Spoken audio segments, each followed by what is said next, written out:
안녕하세요. 진품 명품 부동산입니다.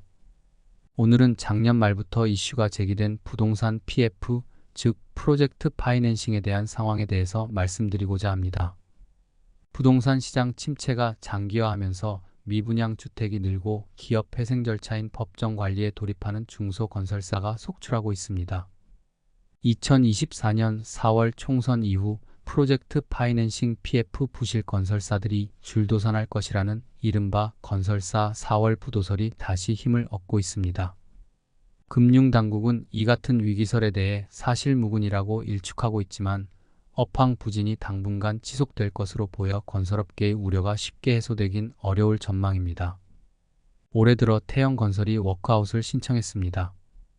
아파트 브랜드 대시양이라는 브랜드를 가지고 있는 상위 건설사이지만 2022년 하반기부터 위기설이 나오기 시작했습니다.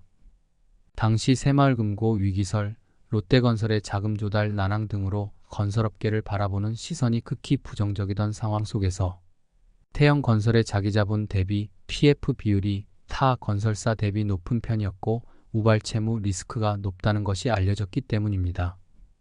결국 3조 원대의 PF 중 성수동 오피스 개발 사업의 480억짜리 PF의 만기를 막기 어려워졌고 2024년 1월 초에 추가로 만기가 돌아오는 다른 대출들도 상환이 어렵다는 판단 하에 28일 워크아웃을 신청하였고 모든 시공이 중단되었습니다. 현재는 태영그룹 자구안과 함께 워크아웃 절차를 밟고 있는 상태입니다. 대기업도 이러한 상태이니 중견기업은 폐업 건수가 급증하고 있는 실태입니다.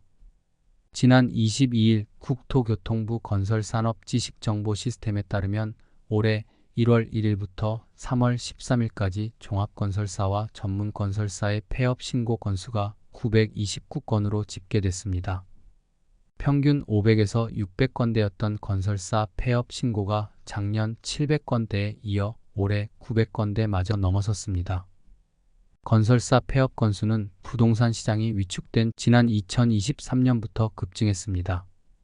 종합건설사의 경우 폐업 공고 건수는 2018년 224건에서 2019년 327건, 2020년 347건, 2021년 305건, 2022년 362건을 기록한 바 있는데 지난해 전년 대비 60.5% 증가했습니다.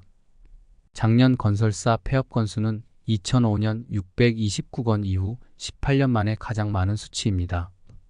올해 들어 시공 능력 105위 새천년 종합건설과 122위 선원건설 등 건설사 7곳이 법정 관리를 신청했으며 5개 업체는 부도 처리됐습니다.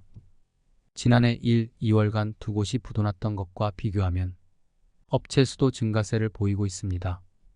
새천년 종합건설과 선원건설은 업력이 20년이 넘은 중견건설사로 상황은 심각한 상태입니다. 건설업의 폐업 증가한 원인으로는 지방 미분양 주택이 큰 폭으로 늘어난 것이 가장 큰 원인으로 꼽히고 있습니다. 특히 대형 건설사에 비해 상대적으로 자금 사정이 어려운 중소규모의 건설사가 폐업 위기로 내몰리고 있다는 분석이 지배적입니다. 국토교통부에 따르면 지난 1월 기준 전국 미분양 물량은 63,755가구로 전월보다 2% 수준인 1,266가구 늘었습니다. 지난해 7월 63,087가구 이후 가장 많은 물량을 기록했습니다. 악성 미분양으로 불리는 준공후 미분양도 1만 가구 이상을 기록하고 있습니다. 준공후 미분양은 지난달 1만 1,363가구로 전달 대비 4.7% 상승한 506가구이며 전년 동월 대비 50.6% 증가한 7,546가구를 보이고 있습니다.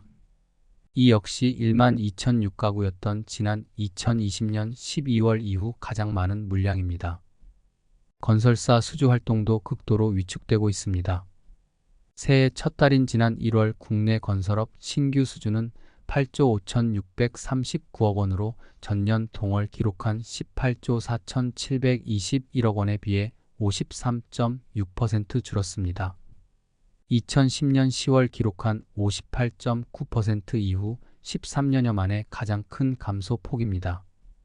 지난달 한국경제인협회가 매출 500대 건설기업 102곳을 대상으로 이자 비용에 대해서 조사한 결과 응답기업의 76.4%가 현재 기준금리 수준인 3.5%에서 이미 임계치를 넘었다고 답했습니다. 여유가 있다고 답한 비율은 17.7%에 불과했습니다. 그만큼 우리나라의 중견기업 이상의 건설사에서는 현재의 금리 수준인 3.5%를 버티기 힘들 정도로 여유가 없다는 것을 의미합니다. 미국과의 금리 격차는 2% 차이로 금리를 따라 붓기에도 내리기도 힘든 그야말로 이러지도 저러지도 못하는 상황입니다. 금융당국은 일단 위기설 확산 진화에 나서는 모습입니다. 이복현 금융감독원장은 지난 21일 서울 여의도 주택건설회관에서 열린 부동산 PF 정상화 추진을 위한 금융권, 건설업계 간담회에서 이후 4월 위기설에 대해 고금리, 고물가가 오래 지속되면서 기업, 가계 부담이 커졌고 일부 금융사, 건설사에서 문제가 발생하지 않을까 하는 걱정을 잘 알고 있다며 상반기 내 시장에 영향을 미칠 정도로 유의미한 사업장, 건설사 등의 위기가 현실화할 가능성은 극히 낮다는 점을 구체적으로 확인하고 있다고 밝혔습니다. 하지만 언론과 매체에서 이야기하는 것과는 다르게 업계에서 실질적으로 느끼는 불안감은 여전합니다.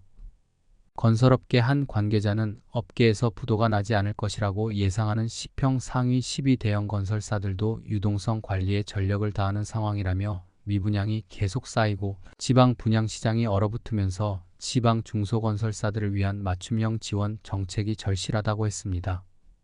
김정주 한국건설산업연구원 연구위원은 작년 말부터 올 상반기까지 건설사들의 사업장 준공 시기가 굉장히 집중됐는데 준공 후 3개월에서 6개월쯤 대출 만기가 다가와 채무 상환이 본격화한다며 이 시기가 오는 4월 이후로 집중되어 있다고 했습니다. 이어 김 연구위원은 미분양으로 분양 대금이 회수되지 않아 특히 중소건설사의 부실이 현실화할 것이고 금융기관들이 흡수해 나가면서 충당금 쌓아서 막아가는 상황이 벌어질 것으로 예상한다고 했습니다. 김경민 교수는 PF 문제는 사실 해결책이 없다고 지적하고 있습니다.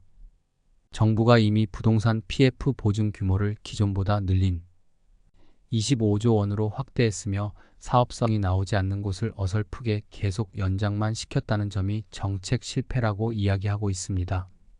만기 연장을 통해 좀비 사업장을 계속 양산시켰고 이젠 달리 방도가 없는 상황까지 왔다고 합니다. 이미 저 깊은 곳까지 골마버린 부동산 시장과 PF 시장 그리고 건설사 4월 위기설은 실제로 발생할 것인지 그야말로 귀추가 주목되고 있습니다. 오늘 준비한 영상은 여기까지입니다. 여러분들의 생각을 댓글로 알려주세요. 영상이 도움이 되었다면 구독, 좋아요 부탁드립니다. 다음에 더 좋은 영상으로 찾아뵙겠습니다. 감사합니다.